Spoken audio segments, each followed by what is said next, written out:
और चलिए बुलेटिन में सबसे पहले बात राजधानी भोपाल की, जहां सीएम हाउस में मंत्रियों के साथ मुख्यमंत्री की चर्चा पूरी हुई। आज 11 मंत्रियों को बुलाया गया था, जिनसे 11 पॉइंट्स पर बात हुई। जिलों के समन्वय पर इस बातचीत का फोकस रहा, जहां सीएम डॉक्टर मोहन यादव ने प्रभार जिलों की जानकारी ली और सरकार के कामकाज किस तरह से जन जन तक पहुंचाए जा रहे हैं, इसका फीडबैक भी उन्होंने लिया। अब परफॉर्मेंस रिपोर्ट तैयार की जाएगी। हर मंत्री को जिस तरह से जिम्मेदारियां सौंपी गई थी, उसका एक फीडबैक, एक हिसाब किताब मुख्यमंत्री के पास आ चुका है। रविवार को 20 मंत्रियों ने हिसाब किताब रखा था, रिपोर्ट कार्ड कहेंगे एक तरह से रखा था अपना, कि किस तरह से काम हो रहा है, विभागों में किन चीजों पर काम चल रहा है और आने वाले वक्त में फोकस किन कामों पर रहेगा। कुल मिलाकर यह कहा जाए कि मध्य प्रदेश में सीएम का यह अंदाज, मंत्रियों से 1 to 1 चर्चा बता रही है कि कैसे परफॉर्मेंस बेस्ड डिसीजंस लिए जा रहे हैं। और पहले भी मुख्यमंत्री ने मंच से कहा था कि काम करना होगा, परफॉर्मेंस इज द की।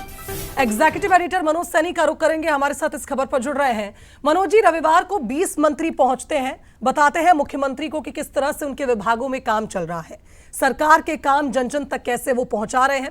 और आज 11 मंत्री बुलाए जाते हैं, जिनसे 11 पॉइंट्स पर बात होती है। ये 11 पॉइंट्स कौन से हो सकते हैं, जरा बताइएगा।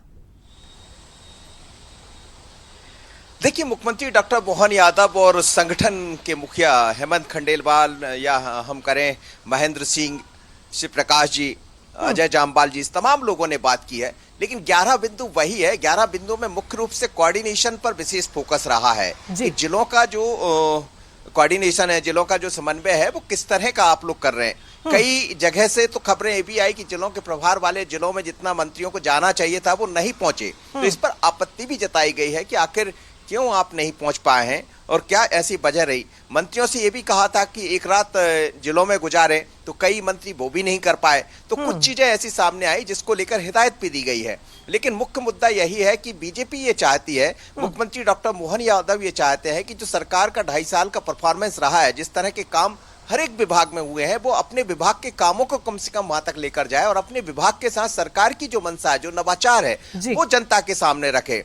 उसी को लेकर फोकस रहा है। लेकिन अब बैठक के बाद जो परफॉर्मेंस रिपोर्ट तैयार होगी, वो रिपोर्ट के आधार पर आने वाले कुछ दिनों में, जून के अंतिम सप्ताह में, मैं ये कह सकता हूं कि कुछ परिवर्तन भी देखने को मिलेंगे। भले हेमंत खंडेलवाल जी रात को ये कह रहे थे कि अभी कैबिनेट विस्तार या इस पर कुछ चीजें नहीं है, लेकिन जो मेरे पास खबरें हैं कि ये परफॉर्मेंस ही बेस बनने वाला है और इसके आधार पर फिर बड़ी कुछ चीजें देखने को मिलेंगी।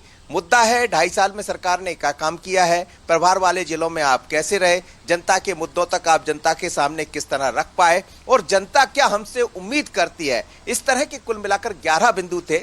लेकिन अब ये रिपोर्ट के बाद बाकी चीजें आगे देखने को मिलेगी। 23 तारीख को मुख्यमंत्री पुनः चर्चा करने वाले हैं और इसमें एक एक विभाग की वो प्रशासनिक स्तर पर समीक्षा करेंगे। रिपोर्ट कार्ड मुख्यमंत्री खुद के पास भी था, 1 महीने पहले से इसकी तैयारी कराई गई थी संगठन और सत्ता की तरफ से। तो कुछ बातें जो मंत्री कह रहे थे, तो मुख्यमंत्री कह रहे थे नहीं, मेरे पास तो ये जानकारी है, या संगठन की तरफ से कहा जा रहा था कि हमारे पास तो ये जानकारी है। तो खुलकर बातें हुई है। लेकिन अब इसका असर बड़ा तेजी से दिखाई देने वाला मंशा यही है कि नगरीय निकाय के चुनाव सामने आ रहा है और उसके बाद धीरे धीरे कर अब 2028 के चुनाव की।